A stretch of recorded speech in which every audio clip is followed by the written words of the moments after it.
Assalomu alaykum hurmatli tinglovchilar. Men Davidov Yunus Jumayevich, O'zbek tili va adabiyoti kafedrasi o'qituvchisiman. Sizlar bilan hozirgi o'zbek adabiy tili fanidan qo'llanilishi chegaralangan leksika mavzusini ko'rib o'tamiz. Demak, leksikologiyaning ma'lum bir qismini ko'rib o'tamiz siz bilan bugungi darsimizda. Bugungi mavzumizning rejasi quyidagicha: ifodaviylik jihatdan o'zbek tili leksikasi. Ikkinchi rejamiz uslubiy betaraf leksika va uchinchi rejamiz uslubiy xoslangan leksika.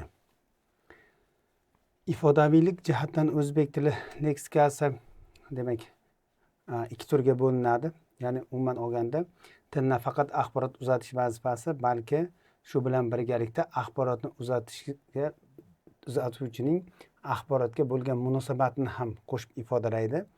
Ana shu munosabatga ko'ra biz leksikani ikki turga bo'lamiz, ya'ni bo'yoqsiz leksika va bo'yoqdor leksika kabi ikkiga bo'lib o'rganamiz. Demak, bo'yoqsiz leksika nima? O'zbek tili lug'at tarkibidagi leksimalarning ko'pchiligi so'zlovchining hissiy munosabatini ifodalovchi bo'yoqdan xoli bo'ladi. Ya'ni so'zlarimizning ko'pchiligi o'sha bo'yoqqa ega bo'lmaydi. Avvalambor bu yerda uslubiy bo'yoq deganda nimani tushunishimiz kerak? O'sha yoki bo'yoqdor yoki bo'yoqsiz so'zlar deganda nimani tushunishimiz kerak? Demak, ayrim so'zlar atash ma'nodan tashqari yana qo'shimcha ma'noga ega bo'ladi. Ya'ni ayrim so'zlarda ijobiylik ma'nosi, ya'ni ijobiylik bo'yog'i, ayrimlarida salbiylik bo'yog'i bo'ladi. Demak, aksariyat so'zlarda esa har ikkala bo'yoq bo'lmaydi. Masalan, daryo yoki non, suv, tog' desak, daraxt desak, bunda ijobiy yoki salbiy degan bo'yoq yo'q. Demak, bunday so'zlarimiz demak bo'yoqdor so'zlar emas, ya'ni bo'yoqsiz so'zlar guruhiga mansub bo'ladi. Ya'ni ijobiylik va salbiylik bo'yog'iga ega emas. Boshqacha aytganda, bo'yoqsiz leksimaning kishi hissiy munosabatini ifodalovchi ifoda semalari, ya'ni ifoda ma'nolari mavjud bo'lmaydi, nol holatda bo'ladi. Biroq bu leksimalarning bo'yoqsizligi nisbiy, ya'ni faqat lisonda. Ya'ni e'tibor beramizki, bo'yoqsiz leksimalar demak, leksima holatida bo'yoqsiz bo'ladi, lekin nutqiy ko'rinishda, ya'ni so'zga aylanganda ba'zida bu leksimalar ham bo'yoqdor bo'lishi mumkin.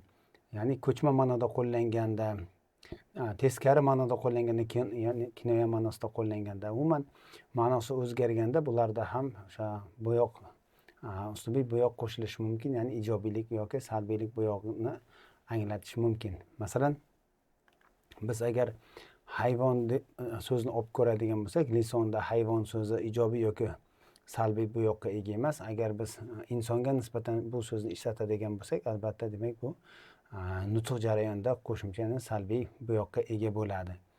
Demak, o'sha lisonda uslubiy bo'yoqsiz bo'ladi, nutqda esa uslubiy bo'yoqsiz so'zlar ham nutqiy jarayonda uslubiy bo'yoqqa ega bo'lishi mumkin, ya'ni ijobiy yoki salbiy bo'yoqqa ega bo'lishi mumkin. Mol deganda uslubiy bo'yoq yo'q.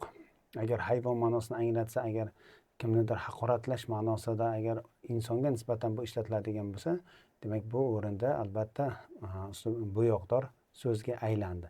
Demak, bo'yoqli va bo'yoqsizligi faqat lisoniy xususiyatiga qarab aniqlanadi. Bo'yoqdor leksimalarning ifodaviyligi ijobiy yoki salbiy bo'lishi mumkin. Ya'ni yuqorida ta'kidladikki, bo'yoqdor so'zlarning o'zi ikki xil bo'ladi. Ijobiy bo'yoqdor so'zlar va salbiy bo'yoqdor so'zlar kabi ikkiga bo'linadi. Xo'p, ijobiy bo'yoqdor leksima so'zlovchining borliq hodisaga ijobiy munosabatini ifodalaydi. Masalan, jamol, chehra yoki salbiy bo'yoqni oladigan bo'lsak, bet, aft kabilar. Umuman olganda ijobiy bo'yoqli va ijobiy bo'yoqsiz so'zlar bu ko'proq sinonim so'zlarda kuzatiladi. Dominanta, ya'ni bosh so'zda bu har ikkala bo'yoq mavjud bo'lmaydi, har ikkala bo'yoqdan xoli bo'ladi. Masalan, yuz, bet, aft, bashara, chehra, jamol, turq, oraz, uzor, ruxsor va hokazo sinonimlarni misol qilib oladigan bo'lsak, yuz so'zida ijobiy ham salbiy ham bo'yoq yo'q, ya'ni ijobiy salbiy bo'yoqdan xoli. Shu sababli ham uni biz bosh so'z yoki dominanta deb olamiz. boshqa sinonim qatoridagi so'zlarni qaraydigan bo'lsak, ayrimlarda ijobiy bo'yoq mavjud, ayrimlarda salbiy bo'yoq mavjud. Masalan, bed, aft, bashara salbiy bo'yoqqa ega bo'lsa, chehra, jamol ijobiy bo'yoqqa ega. Buni boshqa sinonimlarda ham kuzatishimiz mumkin. Masalan, tirjaymoq, ishshaymoq, jilmaymoq, kulmoq sinonimi qatorini oladigan bo'lsak, demak, kulmoq so'zi bu bo'yoqsiz, ya'ni dominantaning o'sha bo'yoqsizligini biz har ikkala holatda ishlatishdan bilsak bo'ladi. Masalan, birovning ustidan kulma desak, demak, bu yerda o'sha salbiy ma'noda qo'llandi. Agar kulgi yoki kulish inson umrini uzaytiradi desak, bu yerda ijobiy ma'noda qo'llandi. Dominantida o'sha ijobiy yoki salbiylik bo'yoq bo'lmaganligi sababli ham har ikkala holatda ishlatilishi mumkin bo'ladi. Undan boshqa sinonim qatorini oladigan bo'lsak, masalan, tirjaymoqda salbiy bo'yoq mavjud, jilmaymoqda ijobiy bo'yoq mavjud. Demak, bo'yoqdor so'zlarni demak ijobiy va salbiyga olib ko'rishimiz mumkin bo'ladi. Salbiy bo'yoqdor leksema borliq hodisasiga so'zlovchining salbiy munosabatini qo'shib ifodalaydi. Masalan, naynov, masalan, badburush kabi so'zlarni olib qaraydigan bo'lsak, demak, salbiy ma'noga ega. Ijobiy bo'yoqdor leksema nutqda salbiy bo'yoqdor leksema sifatida ishlatilishi mumkin. Demak, bu ham yuqorida ta'kidladik. Nutqiy jarayonda ijobiy bo'yoqdor so'zlar salbiy bo'yoqqa ega bo'lishi mumkin. Masalan, jamolingni boshqa ko'rmay, jamolingni ko'rsatma desa, demak, bu yerda o'sha basharangni yoki turqiyni ma'nosida qo'llanilyapti, ya'ni salbiylik ma'noda qo'llanishi mumkin. Rosa xursand qildingiz, ya'ni ko'chma ma'noda kinoya bilan aytadigan bo'lsa, rosa xursand qildingiz desa, demak, bunda xursand qilmoq, xafa qilmoq ma'nosini anglatadi va demak, bu ham ma'lum bir bo'yoqqa ega bo'lishi mumkin. Yana bu o'rinda shu narsaga e'tibor qaratishimiz kerakki, ijobiy salbiy bo'yoqdan ijobiy salbiy ma'noni farqlab olishimiz kerak, hurmatli tinglovchilar. Albatta, ikkalasi bitta narsa emas. Ya'niki, masalan, xunuk yoki chiroyli, go'zal so'zlarini biz ijobiy yoki salbiy bo'yoqdor deb ololmaymiz. Sababi, xunuk narsa bo'ladigan bo'lsa yoki yomon degan so'zni oladigan bo'lsak, yomon haqiqatan yomon narsa bo'ladigan bo'lsa, demak, u yomon deyiladi, u yomon ma'noga ega. Boringki, salbiy ma'noga ega so'z, lekin buni bo'yoqqa ega deya olmaymiz.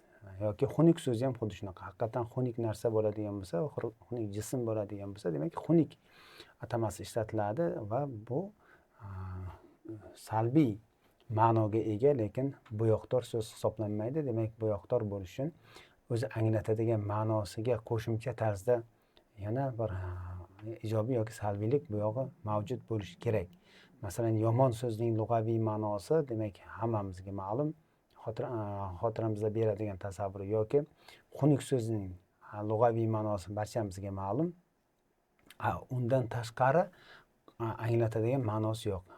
Biz aytayotgan, masalan, turq so'zini oladigan bo'lsak, buning lug'aviy ma'nosi boshning old qismi.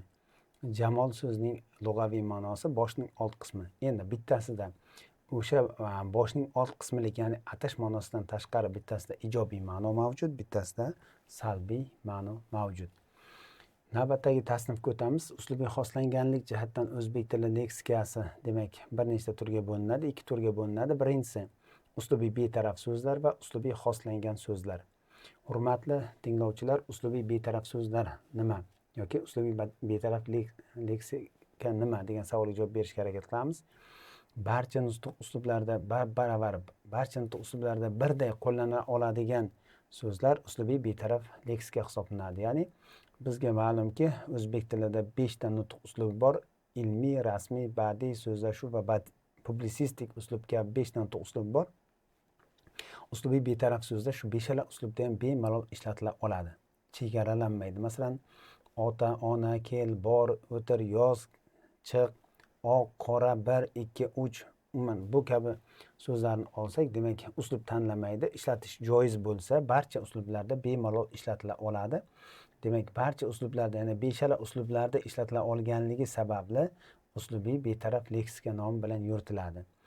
Lekin nutqda ko'chmanida ishlatilganda bu ham ayrim uslubga xoslanishi mumkin. Bu ham yuqoridagidek uslubga xoslanish xoslanmasligi ham uning ma'nosiga qarab ba'zan o'zgarishi mumkin. Masalan, sovuq so'zi uslubiy betaraf so'z. Sovuq suv deb oladigan bo'lsak, demak issiq, sovuqqa nisbatan umuman bosh ma'nosiga ko'ra bu uslubiy betaraf so'z, lekin nutq jarayonida kelib ma'lum bir uslubga xoslanishi mumkin. Masalan, sovuq rang ma'nosini anglatganda, sovuq yuzini yoki sovuq gap eshitib bo'ladigan bo'lsa, demak bunda uslubiy xoslanish xususiyatiga ega bo'ladi. Uslubiy xoslangan leksikaning o'zini 3 ga bo'lib o'rganamiz, hurmatli tinglovchilar. Birinchisi kitobiy leksika, ikkinchisi badiiy leksika va uchinchisi so'zlashuv leksikasi. Demak, kitobiy leksika atamasi ostida quyidagi uslublar birlashadi: ilmiy, rasmiy va publisistik. E'tiborli bo'lamiz. Demak, ilmiy, rasmiy va publisistik uslubga xos so'zlar bir nom ostida kitobiy leksika deyiladi va demak, kitobiy leksikaga oid so'zlar 3 ta uslubga xos bo'ladi. Ya'ni ilmiy leksikaga oid fonetika, morfologiya, sinteks kabilarni olishimiz mumkin. Rasmiy leksikaga oid ariza, tushuntirish xati, bayonnoma, tilxat. Publisistik leksikaga oid olishimiz mumkin jangovar, mafkura, ittifoq kabi. Bunday leksimalarning uslubiy xoslikni ko'rsatuvchi ifoda siymasi, demak, ilmiy nutqqa xos, rasmiy nutqqa xos va publisistik nutqqa xos deb baholanadi. Badiiy leksika. Badiiy leksika bu badiiy uslub hisoblanadi. Demak, badiiy uslubga xos so'zlar, masalan, oraz. Oraz bu 100 so'zining sinonimi hisoblanadi va bilamizki, faqatgina badiiy uslubdagina ishlatiladi asosan. Yoki ovchun yoki al. Ovchun bu dunyo, al qo'l bo'ladigan bo'lsa, bular ham yoki ayrim yordamchi so'zlarda xuddi shunaqa holatlarni kuzatishimiz mumkin. Masalan, chun, uchun ko'makchisining chun shakli. Demak, bular badiiy uslubga xoslangan so'zlar hisoblanadi va demak badiiy leksikani tashkil qiladi. Badiiy nutqda yana shu narsaga e'tibor qaratishimiz kerakki, boshqa nutq uslublarini ham kuzatishimiz mumkin. Badiiy nutq uslubi ham boshqa uslublarni qamrab olish xususiyatiga ega. Ya'ni bilamizki, badiiy uslubda muallif nutqi bo'ladi va qahramonlar nutqi bo'ladi. Muallifning nutqi badiiy uslubda tashkil qilinsa asosan, qahramonning nutqi ko'proq so'zlashuv uslubida, oddiy so'zlashuv uslubida. Bundan tashqari boshqa nutq uslublarini ham kuzatishimiz mumkin bo'ladi. Aralash yoki biroz murakkabroq uslublardan biri badiiy uslub hisoblanadi. So'zlashuv leksikasi, demak, bilamizki, so'zlashuv uslubi 2 xil bo'ladi. Oddiy so'zlashuv uslubi va adabiy so'zlashuv uslubi kabi. Oddiy so'zlashuv uslubida adabiy til me'yorlariga amal qilinmasdan so'zlashiladi. Adabiy so'zlashuv uslubi esa adabiy til me'yorlariga qat'iy amal qilingan holatda so'zlashiladi. Demak, so'zlashuv leksikasi har ikkala turida ham biroz bu ham erkinroq, boshqa nutq uslublaridagi so'zlarni ham ba'zan ishlatish mumkin, lekin albatta to'liqsiz gaplarning ko'proq ishlatilishi yoki shevaga xos so'zlar, varvarizm, vulgarizmlarning ishlatilishi nisbatan erkinligi, boshqa nutq uslublarning erkinligi va asosan dialog shaklda uchrashi bilan boshqa leksikadan farqlab olishimiz mumkin bo'ladi va o'ziga xos albatta so'zlar ham mavjud bo'ladi. Masalan, qittay yoki mullajiring, ketib borgan kabi so'zlarni aynan biz shu leksikaga misol qilib keltirishimiz mumkin bo'ladi. Demak, e'tibor berganimizdek, so'zlashuv uslubi va badiiy uslub biz ko'rgan uslublar ichida yoki leksika ichida biroz erkinroq bo'ladi, chunki ularda biz boshqa uslubga xos so'zlarni ham kuzatishimiz mumkin bo'ladi. Qo'llanish doirasiga ko'ra leksika quyidagi turlarga bo'linadi. Birinchisi dialektal leksika, ya'ni ma'lum bir uslubga ma'lum bir hududga xoslangan so'zlar, demak, hududiy chegaralangan so'zlar ham deyiladi, ya'ni shevaga xos so'zlar hisoblanadi. Terminologik leksika, demak, ma'lum kasb-hunar yoki fan doirasida qo'llaniluvchi bir ma'noli so'zlar hisoblansa, noadabiy leksikaga esa demak argo, jargon, varvarizm va vulgarizm kabi birliklarni olishimiz mumkin bo'ladi. Demak, dialektal leksika ma'lum bir hududga xos bo'lib, boshqa hududdagilar uchun tushunarsiz yoki noaniqroq bo'lgan leksikani tashkil qiladi va har bitta joyning o'ziga xos so'zlari bo'ladiki, boshqa hududdagilar uni tushunmaydi. Shu kabi so'zlarga misol qilishimiz mumkin. Kalapush yoki mishiq yoki poku kabi so'zlarni misol qilishimiz mumkin. Demak, kasb hunar terminlari kasb hunarga oid ma'lum bir kasb hunarda ishlatiladigan so'zlarni o'z ichiga oladi. Ilmiy terminlar esa ilm fanga xos bo'lgan bir ma'noli so'zlar hisoblanadi. Hurmatli tinglovchilar, keyingi darslarimizda bu mavzumizni davom etamiz. Mavzu yuzasidan savollaringiz bo'lsa, quyidagi manzilimizga murojaat qilishingiz mumkin. E'tiboringiz uchun tashakkur.